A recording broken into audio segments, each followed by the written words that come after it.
Hoje eu quero falar com vocês, e foi dada a missão de falar, como eu disse para os irmãos, nós estamos falando sobre discipulado, estamos pregando sobre discipulado, e discipulado começa com contemplação. Me foi dada a missão de falar sobre o campo de batalha da beleza, um dos temas aqui abordados no livro. Quando eu li esse tema, eu fiquei meio assim, eu falei, vou falar sobre isso. Ok, tive uma certa dificuldade de preparar esse sermão, mas você vê o objetivo, não tem muito o que esmiuçar. Fala o seguinte, quando ele fala de campo de batalha da beleza, tem até um texto básico, eu queria até pedir a Carol para já deixar ali, Jeremias, capítulo 2, versículo 12 e 13, por favor. Nada mais é do que uma metáfora. Ele está falando que existe uma guerra no nosso coração, uma batalha que é travada no nosso coração, entre Deus e os ídolos, que muitas vezes nós carregamos dentro de nós. E que ídolos são esses? Os prazeres, os desejos, a fama, o status, os holofotes, o performar, a necessidade de aparecer. E nós vamos cultivando esses ídolos no nosso coração. E nós temos Deus e esses ídolos. Então ele está falando que isso gera uma batalha, isso gera um contraste no nosso coração. E é o seguinte, irmãos, ele fala o seguinte: nós fomos criados à imagem e semelhança de Deus. Amém? Então, por natureza, nós começamos a criar um fascínio por aquilo que é belo, uma atração por tudo aquilo que é belo, que é bonito, que é interessante. Às vezes nós olhamos assim para algo que a gente acha muito belo e a gente acaba se tornando parecido com aquilo. A gente, inconscientemente ou conscientemente, a gente quer se parecer com aquilo que a gente admira. Não é verdade? Então, quando a gente está discipulando alguém, a gente muitas vezes vê que o discípulo ele está fazendo coisas erradas, ele está tomando caminhos que não é bom, ou seja, muitas vezes ele está se alimentando. É como você dar uma comida que está fazendo mal para alguém, está engordando muito a pessoa, mas você fala para ela parar de comer, mas você não diz para ela o que ela pode comer. Você não pode comer isso, mas então me diz outra coisa que eu posso comer. Não, você pode até continuar comendo essas coisas, mas de uma forma mais moderada, de forma que isso venha te fazer bem, de forma que seja saudável para a sua saúde. Ok? O discipulado é isso, basicamente. É dessa forma que o autor ele vem trabalhando, nessa perspectiva, daquilo que nós viemos buscando o tempo todo se assemelhar. Então ele fala o seguinte, do desejo humano por beleza. Então o autor ele diz o seguinte: à medida que a verdadeira beleza de Jesus for mostrada a nós pelo Paracleto, nossos apetites mudarão e ele nos libertará do vício da beleza distorcida desta era. Quem é o Paracleto? O Paracleto é o Espírito Santo. O Espírito Santo de Deus, ele precisa nos convencer e tirar de nós essa visão distorcida das coisas desse mundo que nós muitas vezes queremos nos espelhar e nos moldar a elas. Ok? Então, a realidade é que nós precisamos, através do Espírito Santo, através do Paracleto, aprender a contemplar a beleza de Jesus. A beleza de Jesus. Essa é de fato, a tônica daquilo que nós estamos desenvolvendo aqui. É perceber a beleza de Cristo. E o que é contemplar, irmãos? Contemplar tem a ver com você admirar, tem a ver com você sentir um encantamento por algo. Eu gosto muito, quando posso, ter a possibilidade de ir, eu gosto muito de arte. Então, quando eu tenho a possibilidade de ir a uma exposição ou alguma coisa assim, eu fico muito reflexivo quando eu observo um quadro ou alguma escultura, alguma coisa que me chama a atenção, porque eu tento pensar com a cabeça daquela pessoa que fez, o que levou ela a fazer aquela pintura, a desenvolver aquela arte. Então, a contemplação, ela envolve também a reflexão.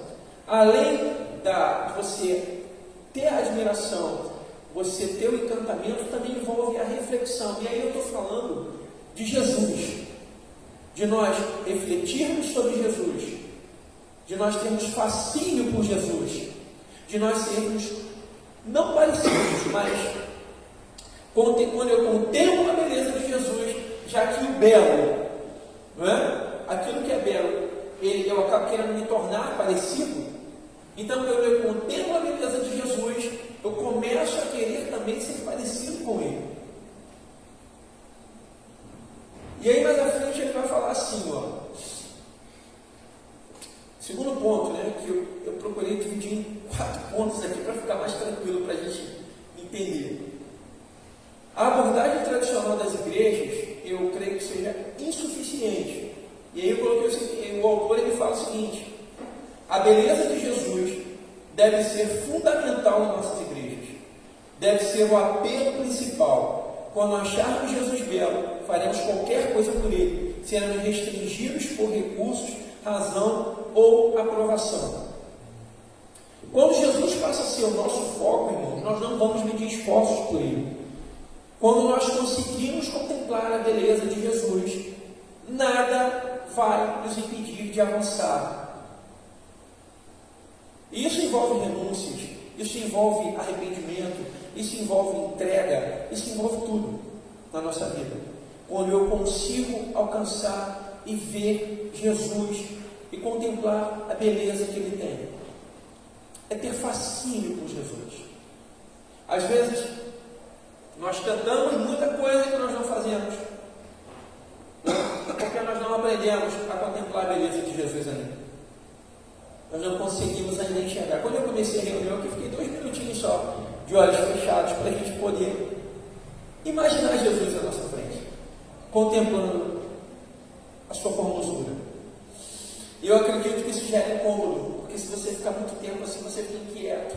Tem pessoa que fica inquieta, ela gosta de barulho, de distração, né? Ela gosta de estar na internet muito tempo, de estar vendo a notícia o tempo todo, né? Essa praga aqui que é o celular, que toma o nosso tempo, que nos incomoda, que tira muitas vezes a nossa paz com tanta notícia, tanta porcaria. E a gente às vezes perde muito tempo com isso, irmãos. Os ídolos do nosso coração. Ídolos do nosso coração. E aí quando a gente vai orar, a gente vai orar rapidinho. 10 minutos, a gente acha que já orou muito, né? Quando na verdade a gente devia estar gastando horas em oração, contemplando Jesus, a beleza de Jesus. Ah, irmão, você está falando isso, mas você não faz. Eu tenho me esforçado por isso, irmãos. Eu sempre falo aqui que eu prego o que eu vivo. Eu tenho me esforçado por isso. Não é fácil contemplar a beleza de Jesus, mas eu creio que o Espírito Santo todos os dias Ele tem me ensinado a fazer isso. O Paracleto tem me ensinado a fazer isso.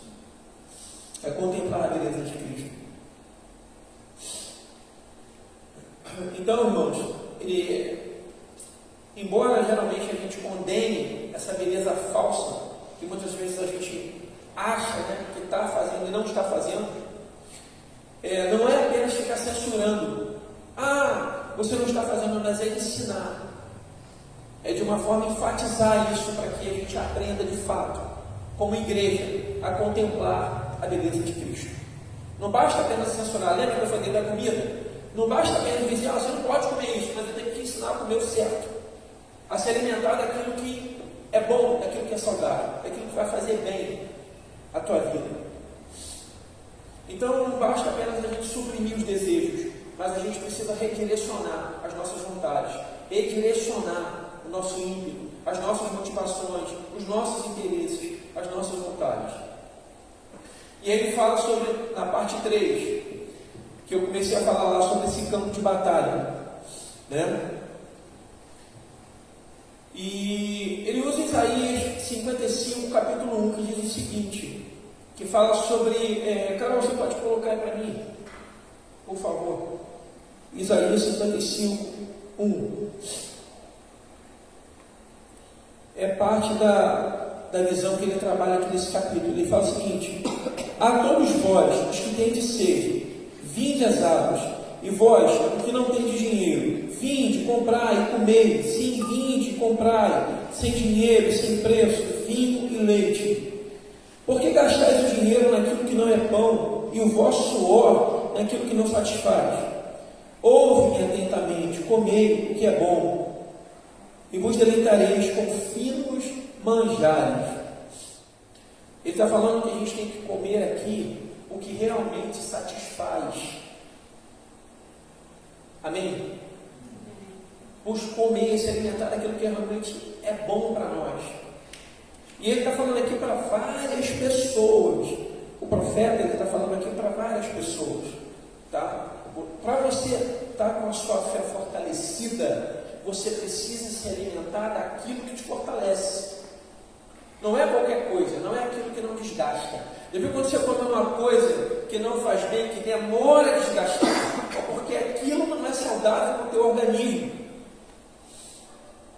Então a gente vai desenvolvendo alguns apetites, em vez de comer o que é certo, nós encontramos e vamos colocando substitutivos. Coisas que não agradam a Deus, a gente vai colocando no lugar. E essas coisas acabam nos fazendo mal. Eu nunca vi uma geração tão preocupada esse tempo em aparecer mais do que Deus. Eu nunca vi uma geração tão desenfreada nesse tempo, tão idólatra nesse tempo, se alimentando de tanta coisa ruim nesse tempo, como eu tenho visto agora. E isso me preocupa, porque o que vai ser da geração futura? Eu fico às vezes observando, né? Eu não falo, eu observo muito. E depois, quando eu vou orar, eu fico pensando, né, na postura, às vezes na fala, nos comportamentos, eu observo muito, né, aquilo que muitas vezes a gente coloca como ídolo no nosso coração, como sendo mais importante do que Jesus. E aí, Isaías vai falando aqui, olha, essa palavra é poderosa demais. A gente tem que comer realmente aquilo que satisfaz, ao invés de buscar coisas que não são satisfatórias. Jesus é satisfatório. Jesus é o alimento que satisfaz. A beleza de Jesus, ela nos preenche. A beleza de Jesus, ela nos fortalece. Contemplar Jesus é um alimento sólido. Contemplar Jesus nutre o nosso espírito, nutre a nossa alma, nutre a nossa mente. Quando quando a revelação de Jesus, ela captura o nosso coração, a nossa mente, a nossa vontade e o nosso coração, eles começam a ser cativados por Jesus. Ou seja, Jesus precisa capturar o nosso coração, irmãos. Cristo precisa assenhorar os nossos corações. Nossos desejos, nossas vontades precisam ser cativadas por Jesus. Se há outra motivação no teu coração maior do que Cristo, eu sinto te informar, querido, mas você está comendo porcaria. Você está comendo coisas insatisfatórias. Você está se alimentando de coisas que não vão fortalecer a tua fé. E você vai andar sempre manco, sempre fraco, sempre desnutrido. Ah, mas não deu certo, Deus não está me ouvindo, eu só estou ouvindo não de Deus, é claro, porque você está se alimentando, os teus ídolos é que estão te alimentando. Jesus, ele só passa a ser meu alimento, então, quando ele me dá tudo que eu quero, tudo que eu preciso. As contas estão em dia, estou com saúde, é churrasco todo final de semana, estou sentado com meus amigos, estou viajando para cima e para baixo. Jesus é maravilhoso, é lindo, é perfeito. Estou fazendo altas apresentações na adoração na igreja. Nossa, o som está estridente, está tudo perfeito. Mas isso tem a ver com os ídolos do teu coração. Não tem a ver com a beleza de Jesus. Não tem a ver com quem Jesus é. Esse é um alimento que não está nutrindo o teu espírito. E eu quero falar do tópico 4 que eu separei aqui, que fala sobre a consequência do discipulado. Muitas vezes a gente, quando está discipulando, antigamente a gente, quando começou a caminhar, há uns anos atrás, dentro dessa visão do discipulado, a gente falava assim, nós estamos discipulando para que os discípulos eles sejam parecidos com Jesus, né? A gente falava isso. Mas, irmãos, eu penso que o discipulado saudável, ele precisa transformar os desejos, as vontades e as motivações, né? Então, eu penso que um discípulo saudável é aquele que aprende a contemplar Jesus, a enxergar a beleza de Jesus. Nisso eu concordei com o autor. Eu concordei com ele nisso. Tem coisa aqui que ele escreve que eu não entendi muito bem em todo o livro, mas essa fala dele, para mim, foi muito assim, foi muito interessante. Eu gostei do que ele disse.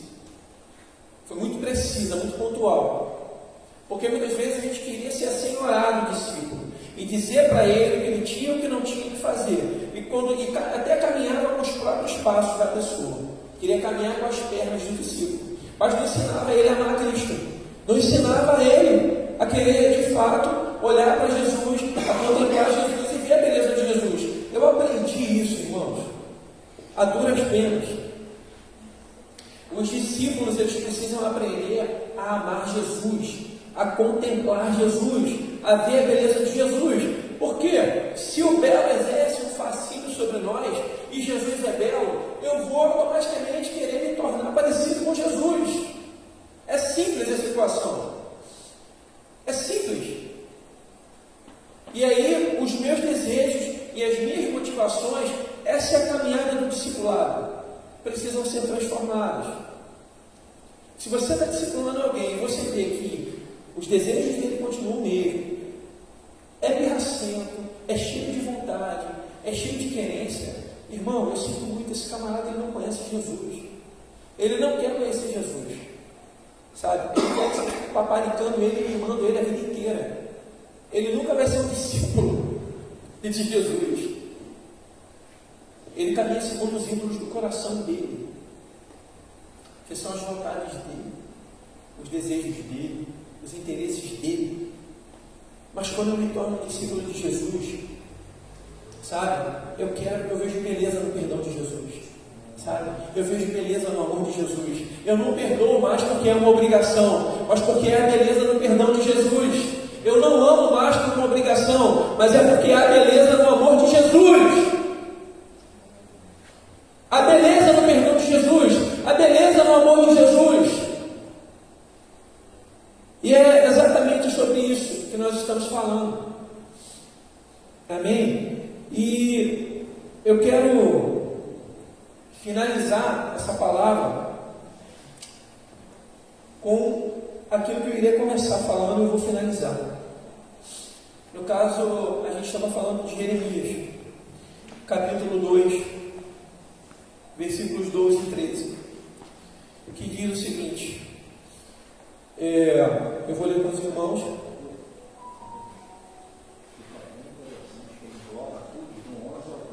Sim, isso, exatamente. A gente tem aqui uma passagem que fala o seguinte, capítulo de Jeremias: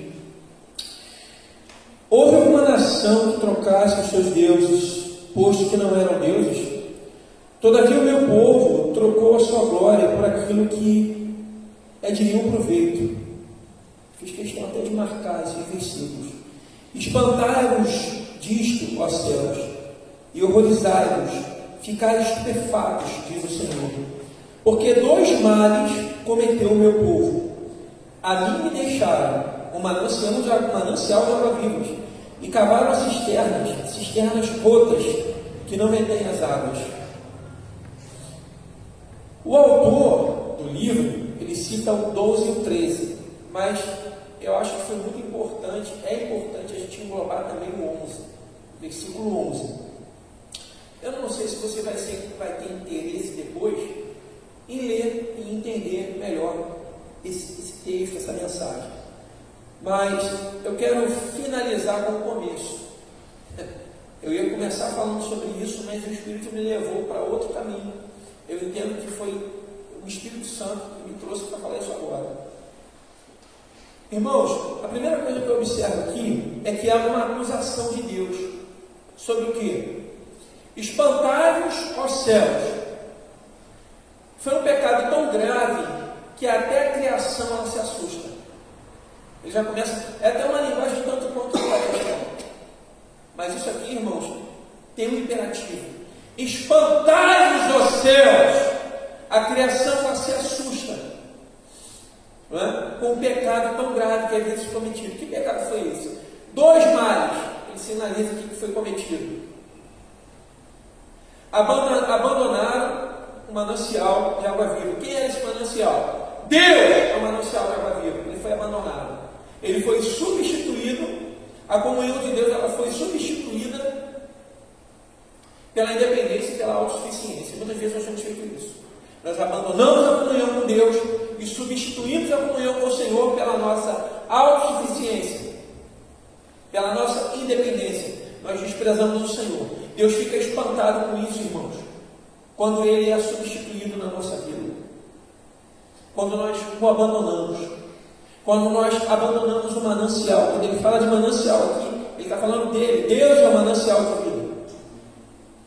Deus é o manancial. E Ele vai falar o seguinte: mais um mal foi cometido. Eles cavaram cisternas rotas. Eu fui pesquisar sobre essas cisternas e eu vi que em Israel tem muitas dessas cisternas espalhadas, mas algumas delas realmente são rotas, ou seja, elas vazam, elas não retêm a água, elas vão embora. O que isso está falando aqui? São fontes artificiais, né? Incapazes de suportar e de armazenar água. São cisternas rotas. E qual a consequência disso para a nossa vida? Ídolos, falsas inseguranças. E a gente muitas vezes tenta buscar substituir, a gente quer buscar a segurança em coisas, preencher a nossa vida com coisas que não agradam a Deus. E que coisas são essas? São os prazeres desse mundo, tá? As fontes artificiais são essas. Eu prefiro performar do que o manancial de vida. Eu prefiro os aplausos do que o manancial de vida. Eu prefiro os elogios do que o manancial de vida. Sabe? Eu prefiro todas as coisas que o mundo me oferece, menos o manancial de vida, que é Deus. Todas as coisas são mais interessantes.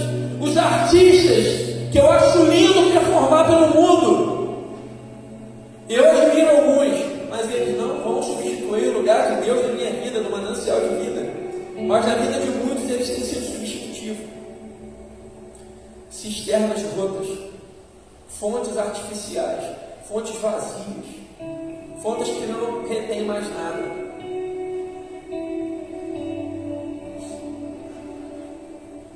E eu quero falar sobre o manancial de água viva. E quando a gente fala de um manancial de água viva, irmãos, a gente está falando de uma fonte inesgotável, onde a água é fresca, ela renova. Deus ele nos renova todos os dias. Essa fonte nos renova o nosso interior, renova a nossa mente, renova nossas forças. Fonte de água viva, manancial de água viva. E representa muito mais que isso, porque tem a ver com a nossa vida de comunhão com Deus. Se você despreza o manancial de água viva, você não tem comunhão com Deus. Se você despreza essa fonte, você não tem comunhão com Deus. Porque os substitutivos têm tomado o teu coração. Os ídolos têm assonerado o teu coração. E as cisternas estão rotas, estão vazias, não estão retendo nada. Não estão retendo mais nada. Não estão retendo. Água parada que vaza. É uma água que está parada e ao mesmo tempo vazando. Esse é o sintoma da cisterna rota. O diagnóstico é como acontece. Irmãos, nós precisamos precisamos voltar à fonte de água viva. Nós precisamos voltar a Cristo. Nós precisamos voltar a beber dessa fonte, a nos embebedar dessa fonte, a nos alimentar de Cristo. Os ídolos precisam ser lançados fora do nosso coração. Cuidado com aquilo que tem substituído Deus no teu coração. Cuidado com aquilo que tem assimilado no teu coração. Não pense que o culto que você presta ao Senhor é o domingo que você vem aqui na igreja. É o dia que você vai na reunião caseira. Ah não, o Manancial de Água Viva está no domingo de 9 às 11 da manhã. O Manancial de Água Viva está na reunião caseira, né, que parece que é o meu parquinho de diversão às terças-feiras. É onde eu vou aliviar o meu estresse da semana. É onde eu vou estar com o meu grupo terapêutico, falando dos meus probleminhas, não é?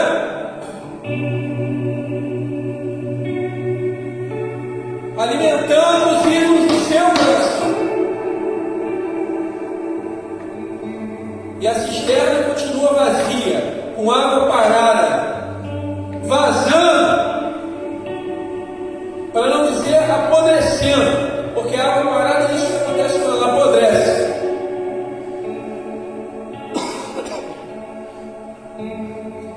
O teu coração, o nosso coração, precisa ser uma fonte inesgotável de vida.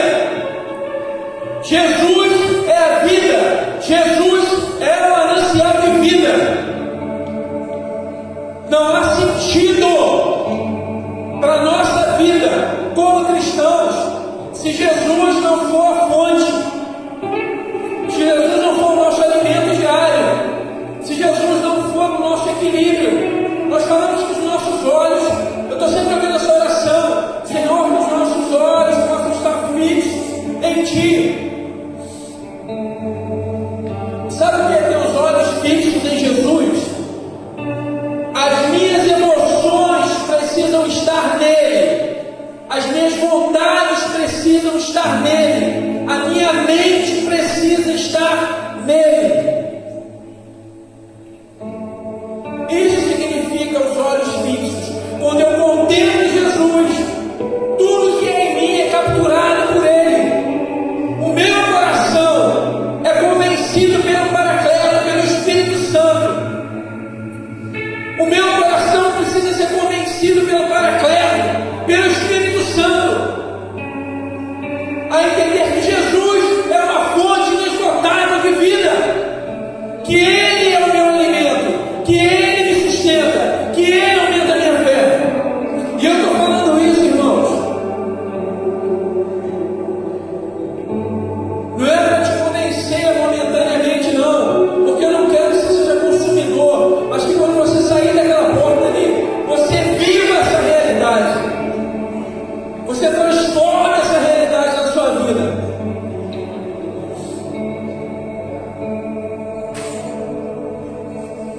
Porque não é sobre você, é sobre Jesus.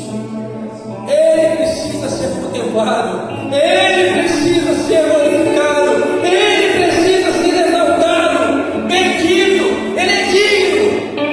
A beleza de Jesus precisa nos alcançar, tocar a nossa vida, para que a gente possa ser parecido com Ele. A beleza de Jesus precisa tomar o meu coração, tomar os meus olhos, tomar a minha atenção. Quando eu olho para a cruz, eu não vejo dor e sofrimento, mas o escândalo da cruz é vida, ela trouxe vida. O escândalo da cruz trouxe vida. O escândalo da cruz representa amor. O escândalo da cruz representa a beleza de Jesus.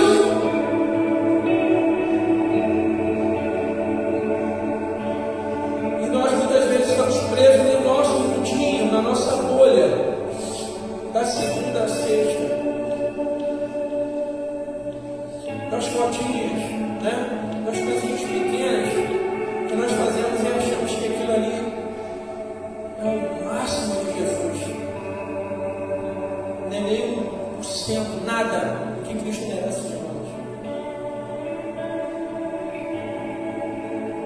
Eu queria que você ficasse de pé.